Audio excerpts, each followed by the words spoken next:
Alors j'ai une bonne nouvelle pour tout le monde, ceux qui sont sur Facebook et ceux qui vont voir la vidéo. J'ai mon nouveau bébé qui est sorti. C'est mon dernier livre qui s'appelle Naturellement, surnaturellement. Et moi, mon objectif, c'était d'écrire un livre, voir dans l'esprit, comment avoir des expériences célestes, comment aller au ciel et vraiment beaucoup de surnaturel. Mais le Saint-Esprit, à chaque fois, il me conduisait à écrire d'autres choses et j'ai compris pourquoi, ou je comprends maintenant pourquoi en réfléchissant. Et ce livre, le titre du livre est Naturellement surnaturel, mais les sous-titres, c'est Fondement pour vivre le surnaturel au quotidien. Et je pense vraiment, et je vois ça malheureusement dans certains ministères, c'est qu'ils n'ont pas de fondement. Donc, quand ils ont l'onction, c'est super, c'est magnifique, ça coule, Dieu agit, il y a des paroles prophétiques, il y a des paroles de connaissance, il y a des miracles, il y a des signes, il y a des prodiges, et tout ça, c'est magnifique.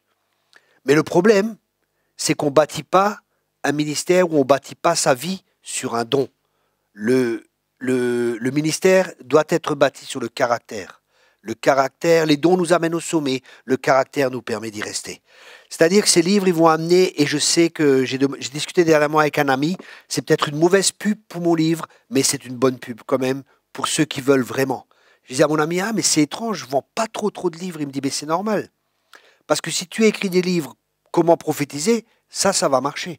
Mais tu écris des livres où ça implique un changement de caractère, ça, c'est autre chose. Vous savez, moi, mon but, c'est pas de vendre. Bien sûr, j'aime bien vendre des livres, bien sûr, j'aime bien que les finances rentrent. Mais le plus important, c'est ce que Dieu aura pu faire à travers moi dans la vie des gens pour que les gens ressemblent plus à Christ. Parce que le but, c'est qu'on soit tous semblables à Jésus-Christ. Et c'est pour ça que j'ai écrit cette série de livres. On continuera plus tard, mais je préfère d'abord mettre des fondements. Plus tard, on parlera de voir dans l'esprit, comment avoir des expériences célestes, et ainsi de suite. Comment voir dans l'esprit, comment prophétiser, et ainsi de suite. Tout ça, j'écris plus tard. Mais d'abord, je pense, les fondements sont nécessaires. Parce que ça sert à quoi, par exemple, pour un ministère, de gagner le monde s'il perd sa famille. Par exemple. Vous voyez, tout ça, c'est des principes qui sont là, où j'ai vu des gens qui sont montés très haut, mais parce qu'ils avaient des failles dans leur caractère. Le diable permet que les gens montent très haut, mais au bout d'un moment, il va dans ses failles et tout s'effondre. Ou je vois des gens mystiques aussi. C'est terrible. Les gens dans la vie de tous les jours, ils n'arrivent à rien régler.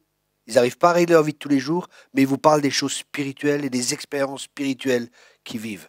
Et ça, c'est vraiment pas mon objectif, et c'est pas l'objectif des enseignements, des livres et de tout ce que je partage. Le but, c'est d'avoir des gens équilibrés. Jésus était équilibré, et c'est toujours encore notre modèle. Comment vivre comme un fils de Dieu sur cette terre? Voilà l'objectif de ces livres qui vont vous aider. Je vous encourage donc à vous le procurer sur notre site internet signesetmiracles.com ou dans différentes librairies que vous trouvez en France, dans différentes librairies chrétiennes, ou lors d'un séminaire ou d'un de mes passages. Que Dieu vous bénisse. Merci beaucoup.